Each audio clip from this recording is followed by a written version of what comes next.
Hi, this is Majinoni, and this is a special review here because you're going to have to excuse some of the language. There's going to be maybe some vulgarity every now and then, so if you're sensitive to this, um, this isn't going to be for you, most likely.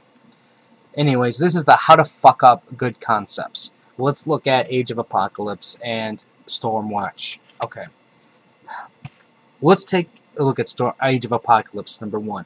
What we have here is this. We have a future story where Apocalypse has won in the sense because he's the Wolverine and he's killing everybody. You have a nice reversal where you have humans now fighting the mutants and they're beating mutants based on fighting skills, tricks, and traps and things like that. And I thought from the beginning it's actually a very updated, unique concept from, compared to what they did in Days of Future Past. Well, Days of Future Past was a classic storyline. I liked what they kind of did here because they made things a little different and they made it a nice, interesting, dangerous world where they could have springboarded onto new things. How did they go wrong? Simple. They basically, instead of giving us new characters and new ideas beyond the concept, what they did was they just threw in, okay, who can we resurrect? And they kept resurrecting dead superheroes and turned them evil so this way they can fight the humans. That was problem number 1.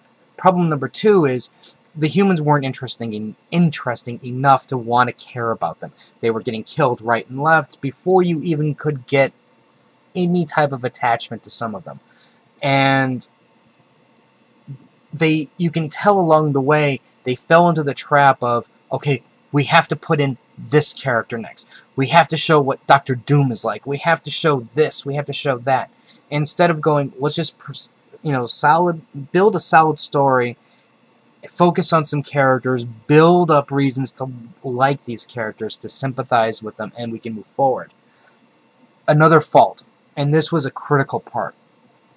They tried to go back to the Age of Wanda story, the No More Mutants storyline with Wanda, where she did No More Mutants. Well, she did that, and she only zapped the mutants nearby, so anybody who could have stood a chance to fight against Apoco Wolverine was powerless to really do anything. And I think once that happened, for me, I should have seen the writing on the wall and abandoned ship, because that was... It was a sinking ship after that point. Now let's go one step further here, and we're talking about Extermination, the big crossover between Age of Apocalypse and the wannabe X-Men time travelers who were like the Exiles, but they don't want to call them Exiles. And all I gotta say is this is a turd, a worthless turd. And I can kind of go with the idea of, okay, I see why you're switching art styles, because now I go, hey, that's Age of Apocalypse, and this is what the Astonishing X-Men, so I get that. But I mean, really, these characters are fighting a Celestial who's awakened? Really? Not gonna happen. And I don't care what they do. In my mind, once I saw the villain, I knew it was really impossible for that to ever happen. And what do? They throw in a couple Wolverines, they throw in a Sabretooth on the cover, and they think that we're going to just buy it. And, let me tell you, I only bought this because the comic store put it in my box, and I felt that I should at least buy it because of that and not put it back on the shelf. But let me assure you, this is a classic example of how to screw up a story.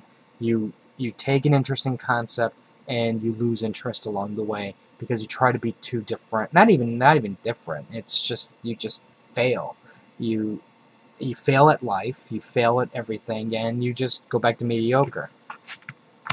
Now let's look at Stormwatch. Now I fully understand that there's absolutely no way these people can ever step up to the Image Stormwatch, where you had Ellis and heck, even Wade, I think, did a good job way back when. And, it was just...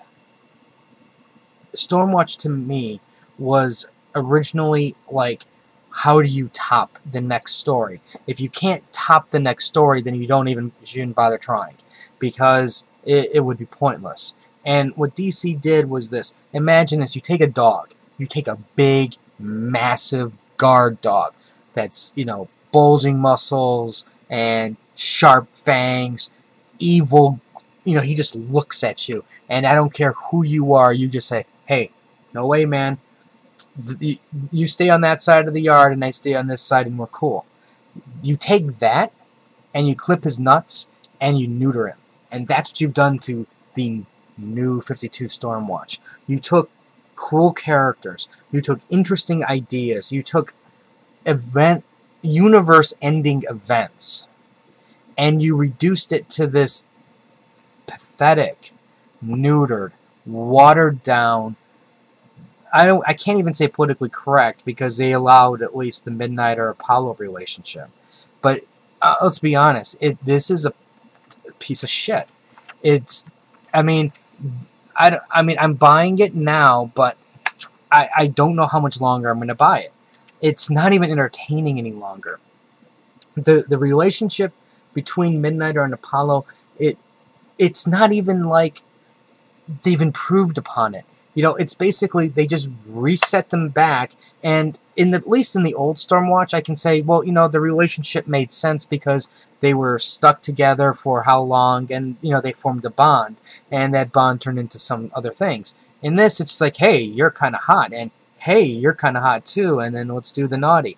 And I'm like, well, while that could happen, it's like it doesn't seem like special any longer. That bond isn't there, and I know they played on it because of the trust issues, and I thought that was kind of fine to a point, but I also thought at the same time you really weren't true to who these characters originally were.